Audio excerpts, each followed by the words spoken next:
When your awning arrives, open it up, separate all the parts, and identify them. The piece in the picture now is called the hanging channel. The first part you'll use in assembling the awning are called the roof stringers. They are numbered 1, 2, 3, and so on depending on the size of the awning. These are the stringers, roof stringers.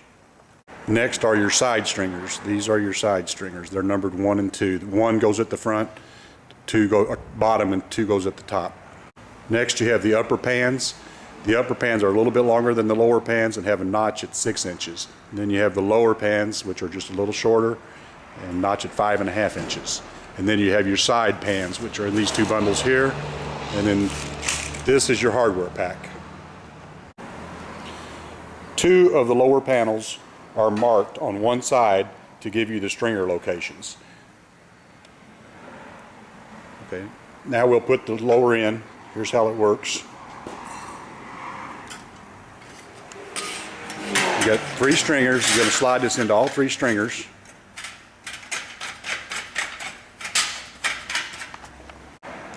So that the marks are inside of the stringer, and then take a pair of pliers and rebend it where it's marked.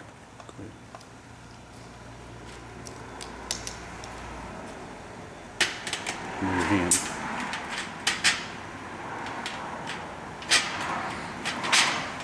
This crimps the lower panel into the stringer and holds the stringer in place. So do this at the right end of the awning and then repeat it at the left end.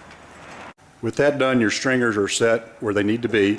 You just need to slide the rest of the lowers into the stringers and complete crimping all panels. So now you slide all the lowers into place. You need to make sure the awning is square, either by measuring or having a setup like we do here where you have a corner to do it in. You can do it on the floor. It's a lot easier on a table.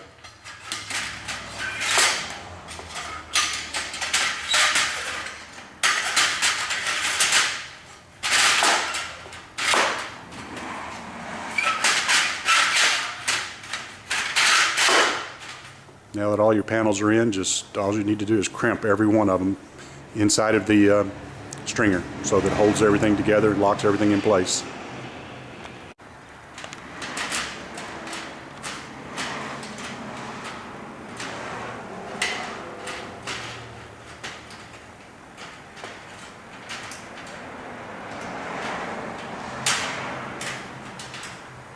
Just continue this procedure until they're all done. With the lowers all in place, you bend the valance approximately to the approximate degree of the awning. In this case, it's a 25-degree awning.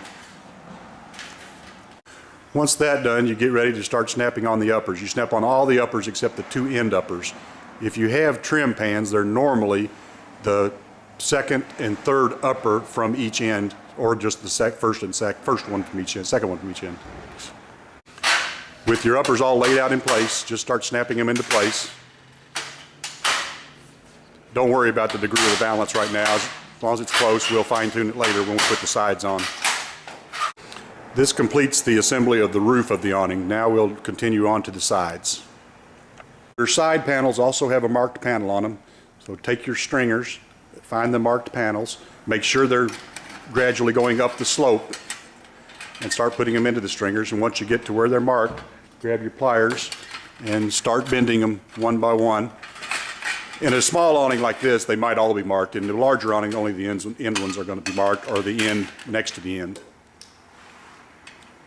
Once you get your marks, you can start bending.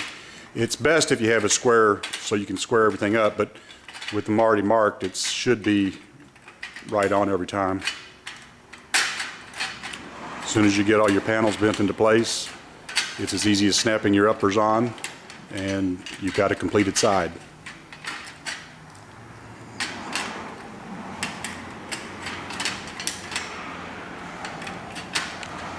With your lowers in place, it's time to snap your uppers on, and it's just want to make sure that the bottoms of them are straight. So if you've got a flat edge you can put it against, that's fine. And then just start snapping your uppers on, much like you did the roof panels.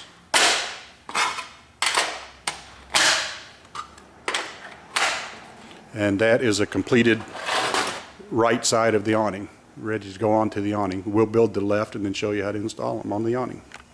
Using the V-stringer brackets and the cotter pins supplied, put them onto the awning side where it's going to attach to the wall.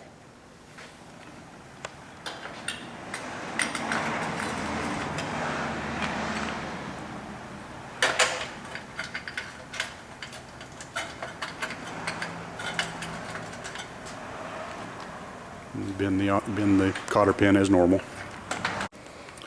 With the side complete, we're now putting it onto the awning. You make sure that your valance, it now comes so it's square with the side. And then you put the side comes together here at the front. There's holes, 2 holes here. You've got to line them up and get your cotter pin in there. The cotter pin in place. Now it's just time to bend the cotter pin, and that holds this whole assembly here together. Repeat the procedure for the other end of the awning. Get your holes lined up, put your cotter pin in, and that'll hold the side on over here. The upper panels of the sides are crimped, and the last upper that you're going to put on grabs all those crimps and then goes over to the stringer, and that grabs everything and holds it really good into place, good and solid. Repeat for the other end.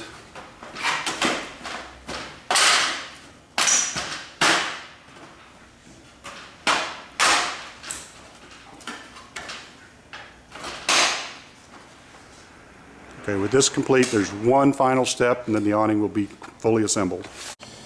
These are your clips. They're pan clips. They go onto the side to apply pressure from the last lower panel out to the side to keep everything tight. Go ahead and go. You lay it in the pan up against the upper, get it positioned, and just twist it into place.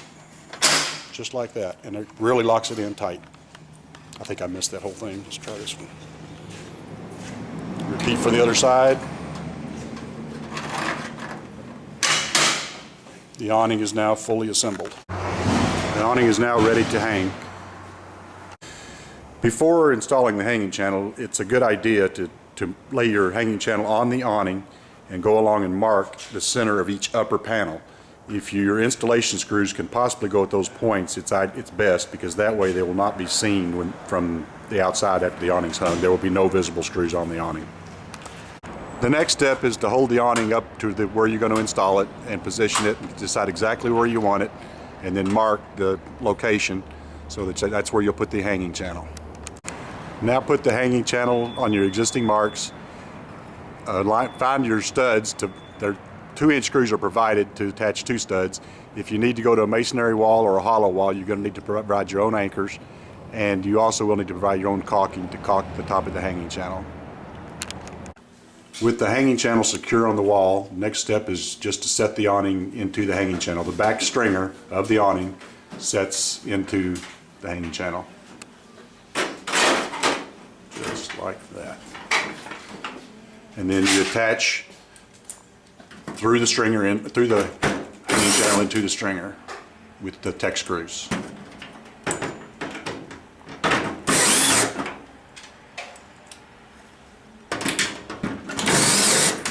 The next step is to make sure that your side is going straight back to the wall. You don't want it on an angle or tilted or anything.